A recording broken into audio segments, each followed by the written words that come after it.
An innocent sleepover ended in a murder by a man who should have never been allowed anywhere near this family. For the past decade, probation officers had failed to deem this known criminal a risk to partners and children, choosing not to document years of evidence, resulting in a killer confessing to the police on camera that he had killed 4 people. A confession police believed was falsified until they entered the home.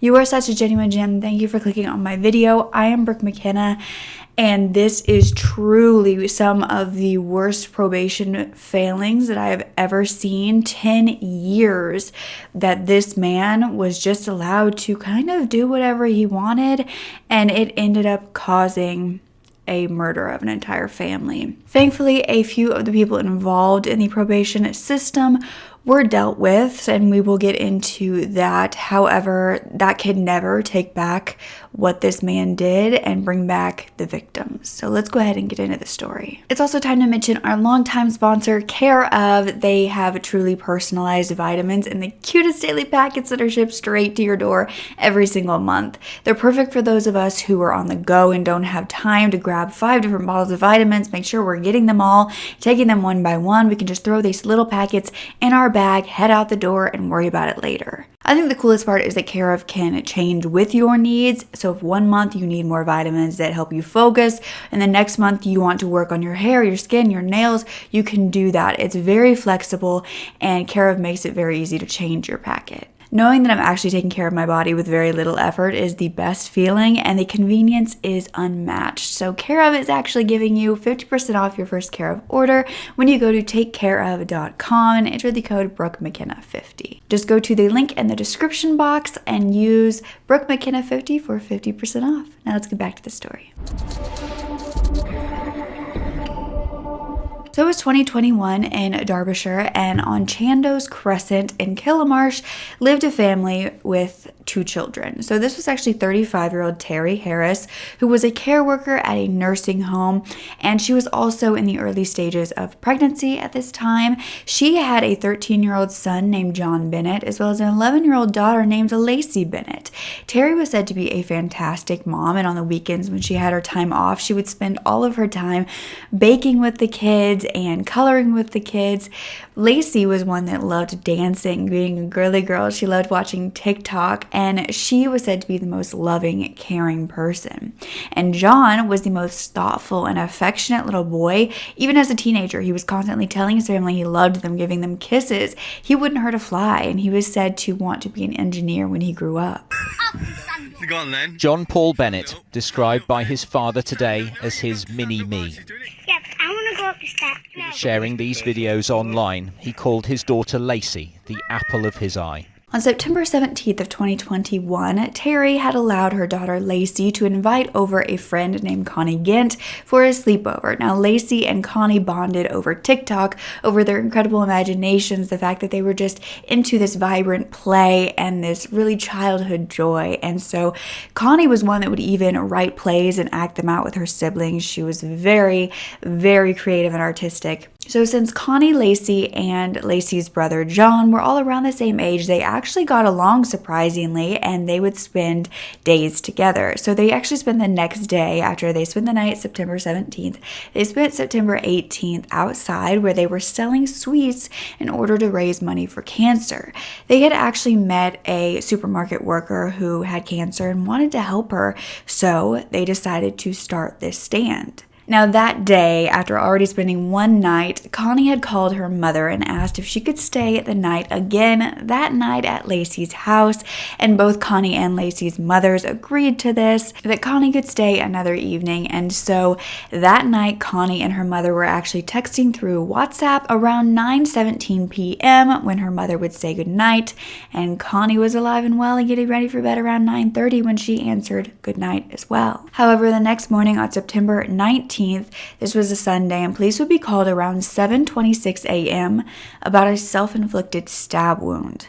A mother claimed that her son had called her and needed help, and then she gave them his address. Then at 7:35 a.m., the police were also called by a man. Yeah, I need the police and the ambulance and that, because I've killed 4 people. He then stated that he believed his mom had already called them, and that is when he said, "Oh, the police have already arrived." When the officers came in contact with this man, he told them that he was going back to prison.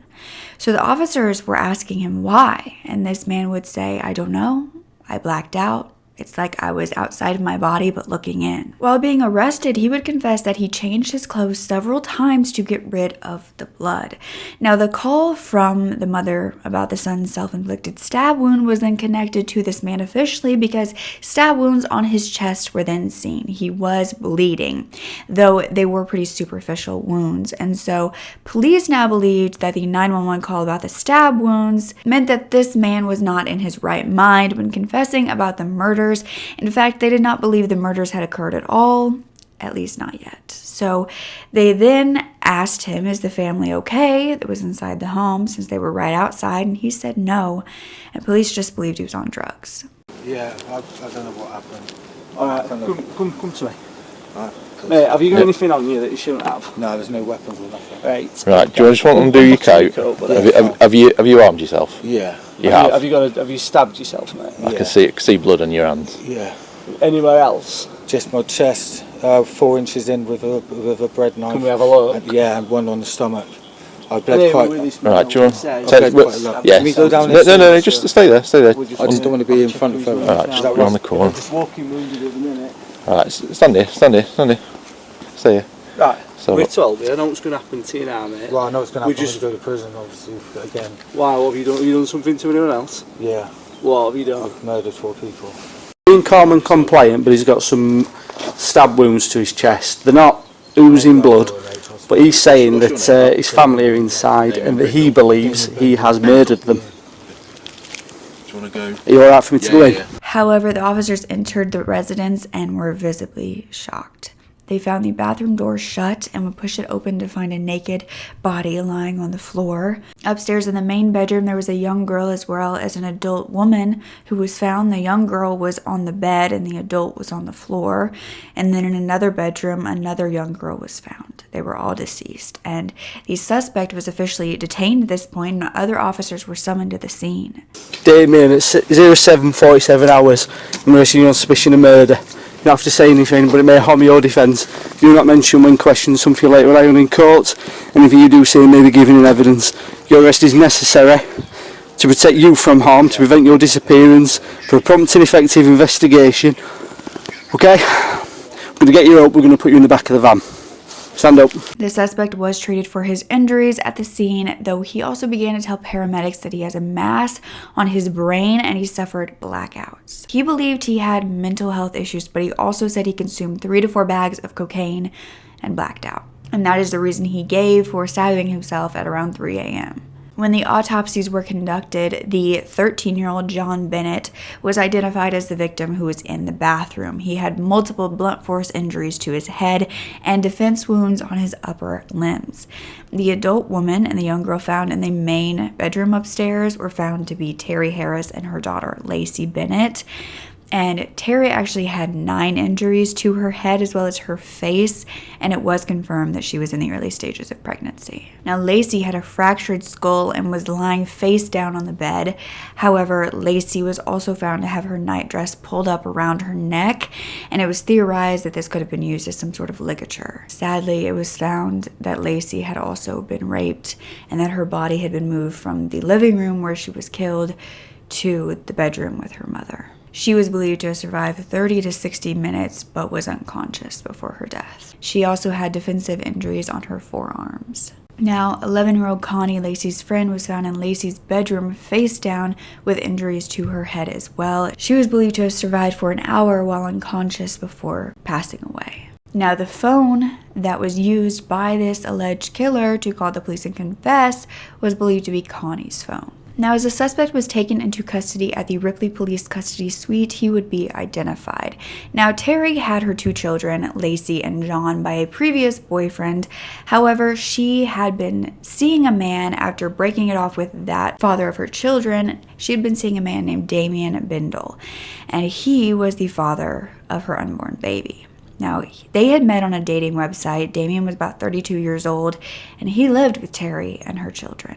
Whilst understandably worrying and upsetting, this is believed to be an isolated incident in which those involved were known to one another and nobody else is being sought in connection with the deaths. Terry was said to move into this home about a year prior, and he moved in a bit later, though Terry was the one paying for everything. A paternity test, though, did confirm he was the father of that unborn child. Now, John and Lacey's biological father was on holiday at this point, and as soon as he heard the news, he immediately rushed home, and that is when he left flowers at the home, the crime scene.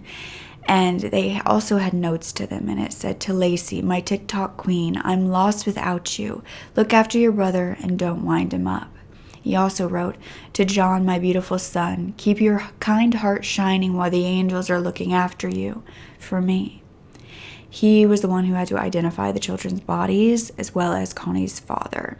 And for the funeral, John and Lacey's father actually asked the community to learn the song Never Enough from The Greatest Showman, to sing it because that is what he and the children liked to do when they were in the car together. By September 22nd, Damien was charged with murder, and Damien Bendall began talking to the officers who had him under this 24-hour surveillance. And on September 25th, Damien began to tell an officer that he had killed the 4 victims, that there was blood everywhere up the walls, and he said that he didn't realize what he had done until he walked into the room with his missus and her daughter, and he referred to Lacey as his daughter. He had actually moved the body of Lacey to be next to her mother. He then joked, "Bet you don't usually get 4 murders in Killamarsh, do you?"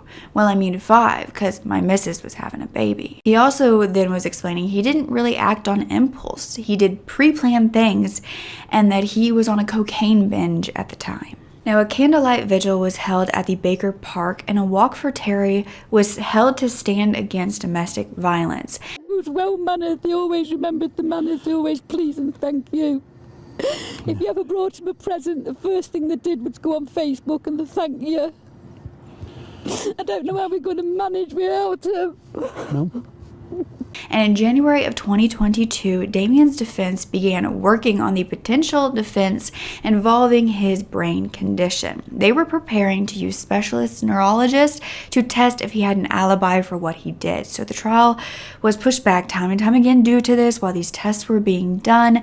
And finally, in October of 2022, Damien Bendall would enter a plea deal. He pled not guilty to the rape of Lacey and not guilty to the murders of Terry, John, Lacey, and Connie, but guilty of manslaughter. The family of the victims were so outraged, asking, "Won't somebody think of the family?" because it was taking so long. The trial was finally set for November 24th of 2022, and Terry's mother, Angela, said that she knew from the beginning that this was Damien. She said that her daughter had welcomed him into her home, gave him a chance, and believed him when he said he had changed.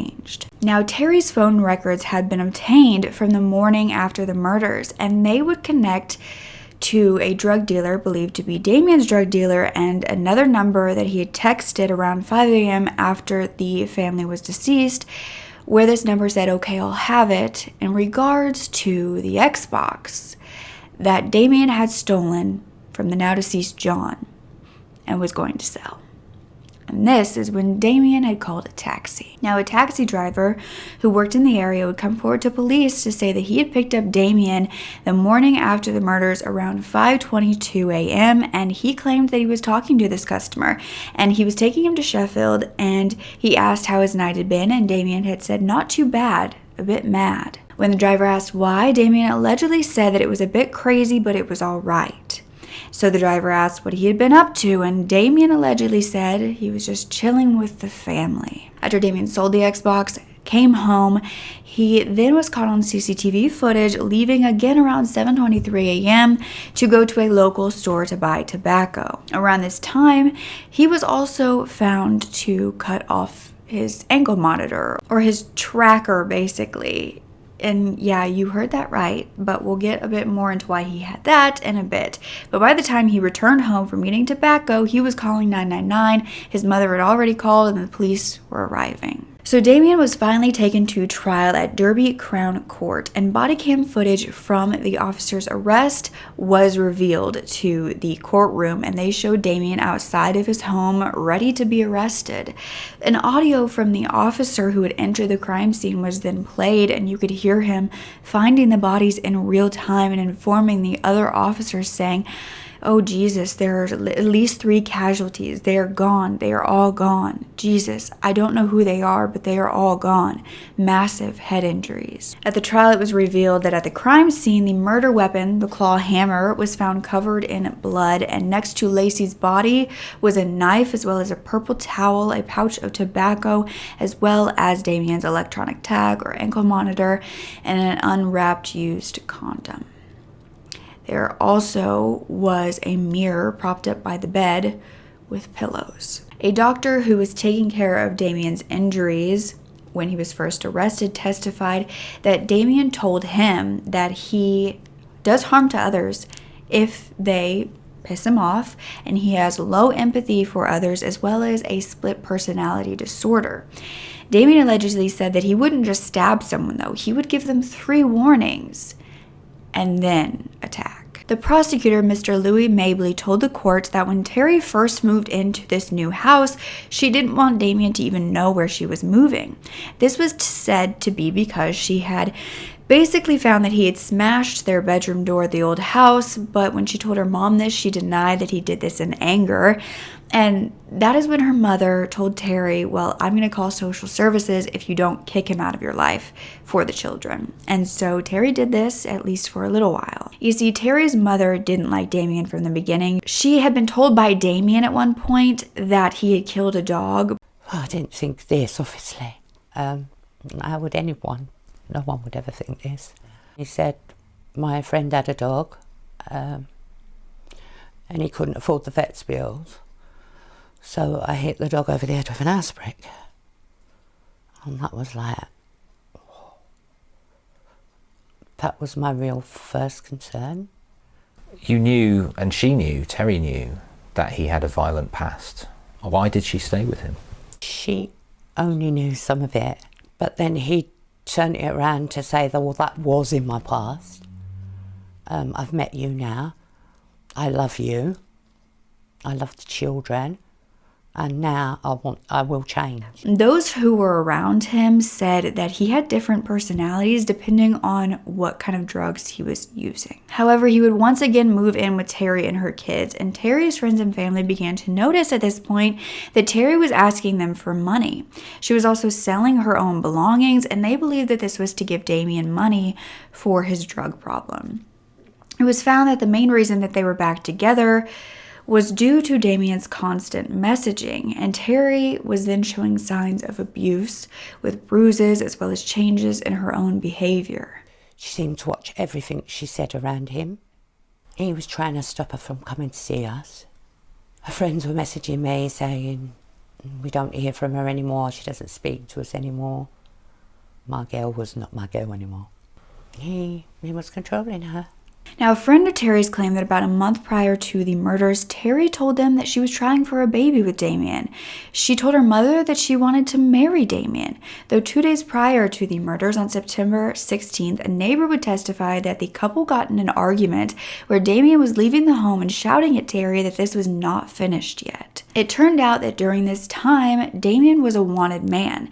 This was for setting a car on fire while trying to get rid of his fingerprints after he tried to steal the car, though he had been in trouble with the law for the past decade. And it turned out these murders should have been prevented if it wasn't for the many probation failings. Due to this case taking such a long time to actually go to court, this gave the opportunity for an independent serious further offense review of Damien Bendall by the inspector of probation to determine whether his probation services were effective. You see, Damien had a lengthy criminal history, and when he was only 13, he was reprimanded for criminal damage after throwing an egg at a woman's house.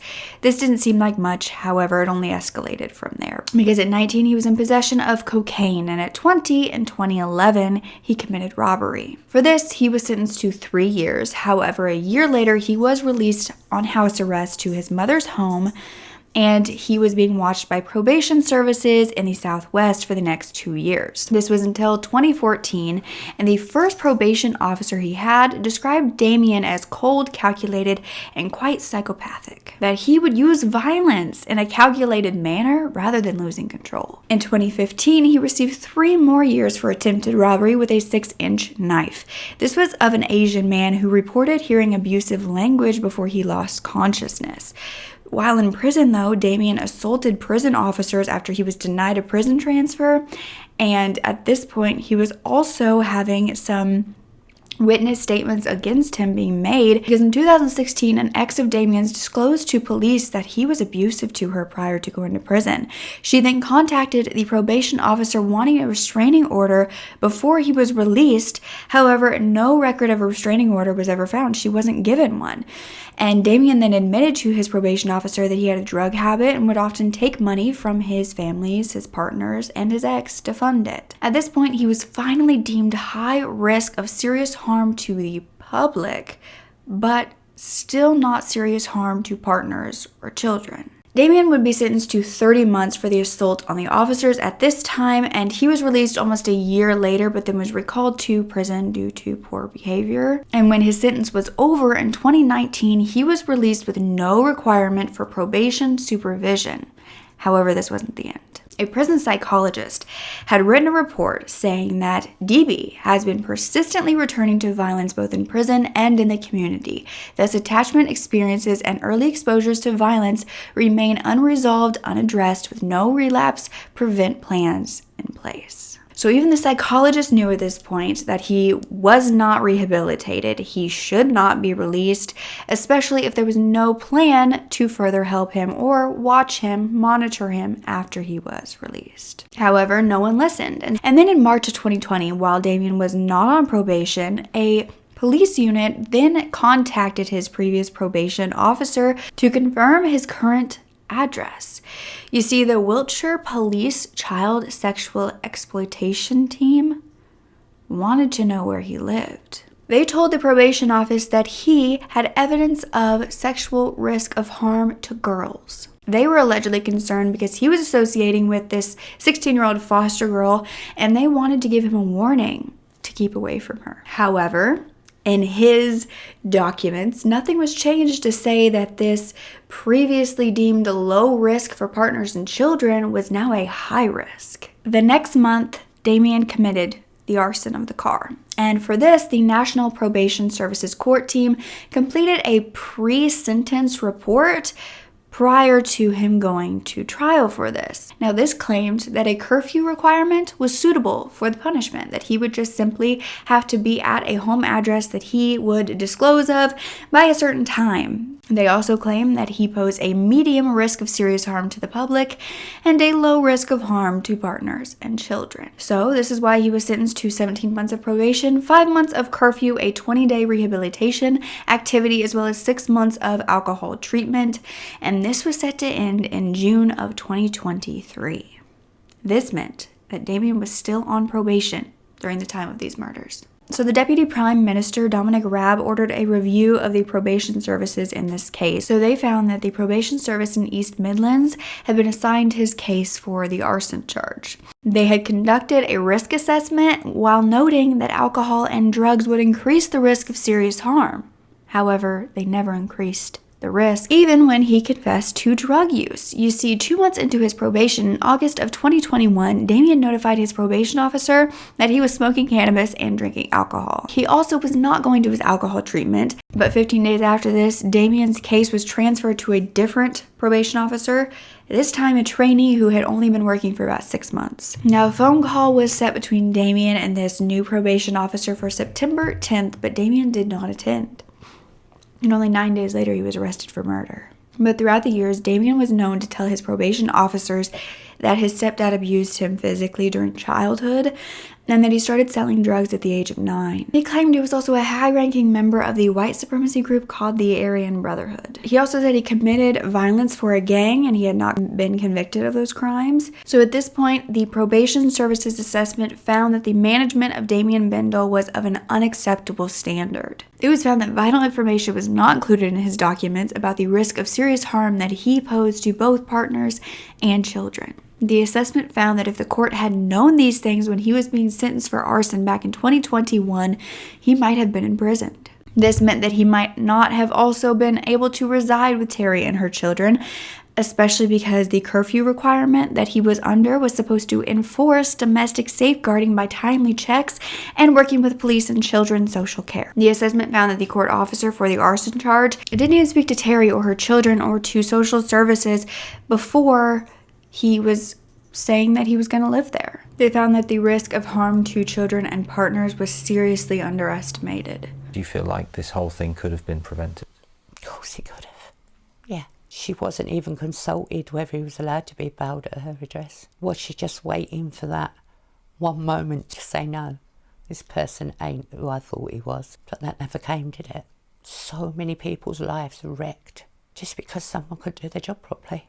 He should not have been given a trainee probation officer, though this wasn't just a problem in this case. It was found that there was a whole bunch of overworked, limited staff that was just constantly causing issues. The chief inspector of probation, Justin Russell, said that this was the most concerning case of his tenure, and due to the failings of the probation services for over a decade, no one stopped Damien Bendall from residing with his mother and her children, whom he should have been deemed risk of serious harm for. We found that at every stage of probation supervision of Damien Bendall, from assessment to the court report to his supervision in the community, the quality of that work by probation was of an unacceptable standard. The entire system's broken, really broken. Last week, Charlie and the other victims' families received a personal apology from the head of the probation service. What was it like to hear their apology? A bit disappointing. Is that it? Yeah, I felt a little bit angry. I felt like laughing at him, to be fair. 4 people have died. The prosecution then laid out the night of September 18th, 2021 and what happened at the sleepover, when Damien was where he should have never been. It was said that Damien Bendall entered the home of his girlfriend where he lived, and he was holding a claw hammer as he stalked from room to room, hunting the victims. Every victim was attacked in a different room. Though it could not be determined in what order they were killed, they were believed to be attacked around 9:42 p.m. to 10 p.m. Now this timeline was created due to the children coming inside around 8 p.m. and then of course Connie was texting her mother goodnight around 9:30. And John's phone records show that he had actually been on FaceTime with Connie's older sister, Libby, and this was around 9:30 as well. Now, John then sent his mother a text saying he was going to shower around 9:42 p.m., and then he had an unread message by 9:55. And then between 10:30 and 10:50 p.m., Damien was back on Terry's phone, texting his drug dealer. The court would hear that Damien used this claw hammer so ferociously that their skulls were smashed in. He had bludgeoned them to death, and the victims never stood a chance. Once everyone was deceased, the court was told that Lacey was raped. This was said to be a voyeuristic act, which is why he wanted the mirror next to him.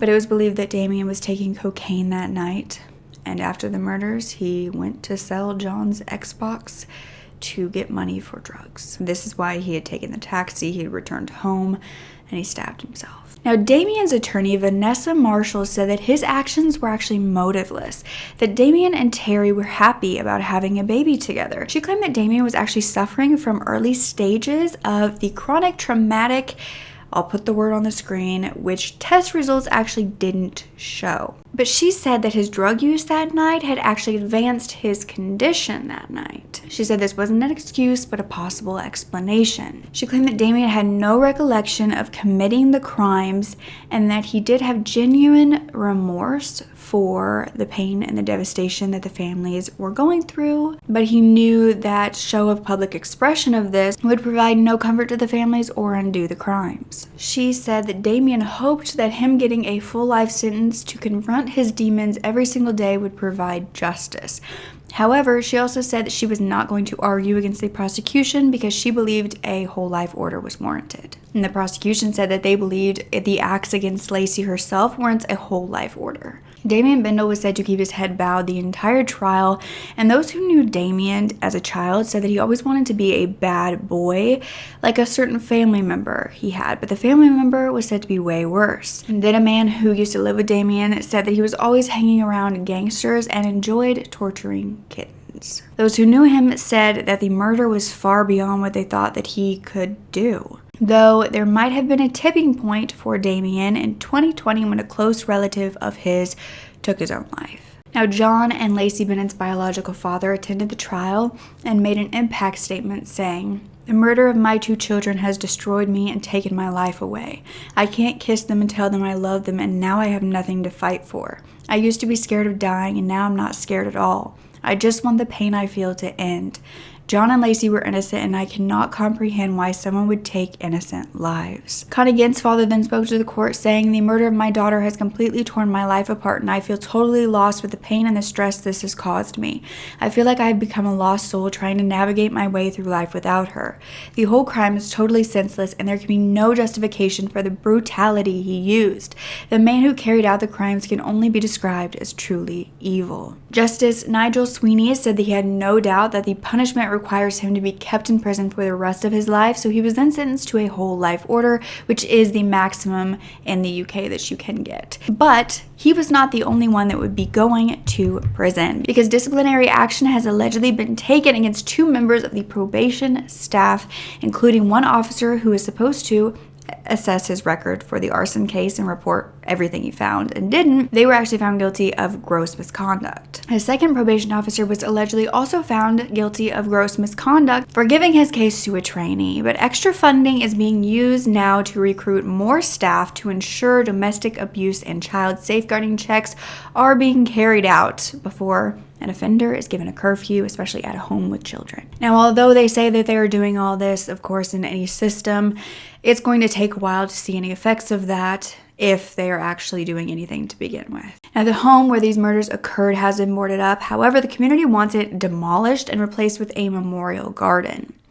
They have continued to bring flowers and balloons, and they even stuck a plaque on the tree that reads, "Where angels sang and played. Fly high, little ones." I can just not believe that for 10 years they didn't do what was necessary. They didn't document the correct things.